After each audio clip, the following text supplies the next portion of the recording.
77వ కీర్తనలో 7వ వచనం నుండి మనం చూడగలిగితే, ప్రభువు నిత్యము విడనాడున ప్రభువు నిత్యము విడనాడున ఆయన ఇంకెన్నడను కటాక్షింపకడా, ఆయన ఇంకెన్నడూ కటాక్షింపడా, ఆయన కృప ఎన్నటికి లేకుండా ఆయన కృప ఎన్నటికీ లేకుండా మానిపోయేనా ఆయన సెలవిచ్చిన మాట తరతరములకు తప్పిపోయేనా దేవుడు కటాక్షింప మానెనా ఆయన కోపించి వాత్సల్యత చూపకుండునా. చూడండి ఎన్ని ప్రశ్నలు కదా, చాలా క్వశ్చన్స్ అడుగుతున్నాడు దేవుణ్ణి.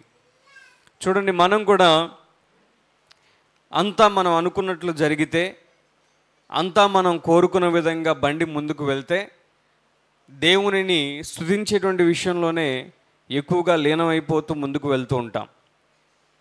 అయితే మన జీవితంలో జరగకూడనివి కొన్ని జరిగినప్పుడు, లేదా జీవితంలో ఎదురైనటువంటి సమస్యలు, ఇబ్బందులు, ఆటంకాలు, శ్రమలు, ఒత్తిడులు, కృంగుదల ఎప్పుడైతే మన జీవితంలో కలుగుతుందో అప్పుడు మనం దేవునికి అనేకమైనటువంటి క్వశ్చన్స్ మనం అడుగుతాం. మీలో ఎంతమంది దేవుణ్ణి ప్రశ్నించారో లేదో నాకు తెలియదు, కానీ ప్రతి మనిషి జీవితంలో ఏదో ఒక గడియలో మనం సూటిగా దేవుణ్ణే ప్రశ్నిస్తాం. నీ కృప ఏమైంది? నీ దయ నా పట్ల ఏమైంది? ఎందుకు నేను ఇటువంటి పరిస్థితుల గుండా వెళ్ళాలి? ఎందుకు నేనే ఈ శ్రమలు పొందాలి? ఎందుకు నేనే ఈ గాయమును అనుభవించాలి? ఎందుకు నన్నే ఇంతగా ఇబ్బంది పెట్టాలి అని అనేక సందర్భాలలో మనిషి జీవితంలో దేవుణ్ణి ప్రశ్నించడం అనేది అది సహజం. ఆసాపు కూడా ఇక్కడ ఆయన అంటున్నాడు, ఇక ఎన్నడూ నువ్వు కటాక్షింపకుండా ఉంటావా? నువ్వు నా వైపు చూచేటువంటి దినాలు మరలా ఉండవా? నువ్వు చేసిన వాగ్దానాలు ఏమైపోయాయి అని అనేకమైనటువంటి ప్రశ్నలు ఇక్కడ భక్తుడు దేవుణ్ణి అడుగుతూ ఉన్నాడు. అయితే చాలామంది మన జీవితాలలో కూడా దేవునిని ఇప్పటికే ప్రశ్నిస్తూ ఉంటాం. నువ్వు ఎదుర్కొంటున్న ఆ యొక్క ఇబ్బందులు, నువ్వు ప్రస్తుతం ఏదైతే బాధల్లో నువ్వు ఉన్నావో ఆ బాధలను బట్టి నువ్వు ఇక్కడ దేవుని స్తుతిస్తున్నావు, కానీ ఒకవైపున నీ హృదయంలో దేవుని ప్రశ్నిస్తున్నావు. ఎందుకు నేనే దీన్ని అనుభవించాలి? అసలు నిజంగా నువ్వు ఉన్నావా? నువ్వు బ్రతికే ఉన్నావా అన్నట్టుగా మీ యొక్క హృదయాలు ఒకవేళ దేవుని ప్రశ్నిస్తూ ఉన్నాయేమో. చాలామంది దేవుడు సజీవంగా లేడు, జీవిస్తూ లేడు, నిజముగా దేవుడు అనేటువంటి వాడు ఉంటే ఈ లోకం ఇలా ఎందుకుంటుంది? నిజంగా దేవుడు బ్రతికే ఉంటే ఇన్ని ఘోరమైనటువంటి పరిస్థితులు నేను ఎందుకు అనుభవిస్తాను?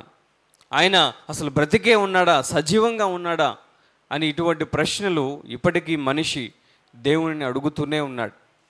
అయితే ఆసాపు కేవలం దేవుని ప్రశ్నించట్లేదు, కానీ ఆయన ఒక యూటర్న్ తీసుకున్నట్లు మనకు కనపడుతుంది. దేవుని ప్రశ్నించేటువంటి వాడే కాదు, కానీ ఆయన కొద్ది క్షణాలు కొన్ని విషయాల గురించి ఆయన ఆలోచన చేయటం ప్రారంభించాడట. తర్వాత వచ్చిన చదవండి. అందుకు నేనిలాగు అనుకొనుచున్నాను, మహోన్నతుని దక్షిణ హస్తము మార్పు అనుకొనుటకు నాకు కలిగిన శ్రమయే కారణం. ఈ శ్రమ కారణంగానే నేను దేవుడు మారిపోయాడు, దేవుడు నా మీద కటాక్షించట్లేదు, దేవుడు అసలు ఉన్నాడా అనేటువంటి ప్రశ్నలు నేను అడగటానికి నాకు శ్రమే కారణం. అయితే యెహోవా చేసిన కార్యములను, పూర్వము జరిగిన నీ ఆశ్చర్య కార్యములను నేను మనస్సునకు తెచ్చుకొందును. గట్టిగా చప్పట్లు కొట్టి ప్రభునామమును మహిమపరుద్దాం. శ్రమ వచ్చినప్పుడు ఈయన దేవుణ్ణి ప్రశ్నించాడు. ఆ శ్రమ కారణంగా దేవుని అనేకమైనటువంటి క్వశ్చన్స్ అడిగాడు. అయితే దాని తర్వాత ఆయనే ఒక ఆలోచన చేశాడు. ఏంటి అని అంటే, దేవుడు పూర్వం చేసినటువంటి కార్యాలను నేనేం చేస్తానట, ఆలోచనలోనికి తీసుకొని వస్తాను, దాని గురించి నేను గుర్తు తెచ్చుకుంటాను. ఆయన మునుపు ఎంత భీకరమైనటువంటి కార్యాలు చేశారో వాటన్నిటినీ నేను ఏం చేస్తాను, జ్ఞాపకం చేసుకుంటాను. చూడండి, ఇటువంటి ధోరణి ప్రతి క్రైస్తవునిలో, ప్రతి దేవుని బిడ్డలో ఉండాలి అని ప్రభువు కోరుకుంటూ ఉన్నాడు. మన శ్రమలు వచ్చినప్పుడు దేవుణ్ణి ఎంత కాడికి ఆయన్ని ప్రశ్నించడమే కాదు, ఆయన్ని ప్రశ్నించడంలో లీనమవడమే కాదు, గడిచిన సంవత్సరాలు ఎలా ఉన్నాయి, గడిచిన దినాల్లో దేవుడు నిన్ను ఎలా కాచి కాపాడాడు, ఏ విధంగా ఆయన యొక్క కటాక్షము నీ మీద ఉంది, ఏ విధంగా నిన్ను ఆయన భద్రపరిచాడు, ఎన్ని ప్రమాదాల నుండి నిన్ను కాపాడాడు, అటువంటి దాని మీద మనం దృష్టి పెట్టినప్పుడు మన దేవుడు ఎటువంటి వాడో మనకు అర్థమవుతుంది. అయితే ఈ ప్రశ్నలన్నీ ఆసాపు అడిగాడు కదా. అయితే ఇప్పుడు ఇంకొక ప్రశ్న ఆయన అడుగుతున్నాడు. 13వ వాక్యంలో చదవమ్మా. దేవా నీ మార్గము పరిశుద్ధమైనది, దేవుని వంటి మహాదేవుడు ఇక్కడ అడుగుతున్నటువంటి ప్రశ్న వినండి. దేవుని కంటే మహాదేవుడు ఎక్కడున్నాడు? హల్లెలూయా. ఇప్పుడు అర్థమైంది. ఎప్పుడైతే తన జీవితంలో దేవుడు చేసిన కార్యాలు, మునుపు ఆయన చేసిన కార్యాలు ఆలోచించడం, వాటి గురించి తలంచడం ప్రారంభించాడో ఇప్పుడు అడుగుతున్నాడు ప్రశ్న ఏంటి అని అంటే, మన దేవుని వంటి మహాదేవుడు ఎక్కడున్నాడు? దేవుడు మన జీవితంలో ఆయన మహాదేవునిగా ఉన్నాడు.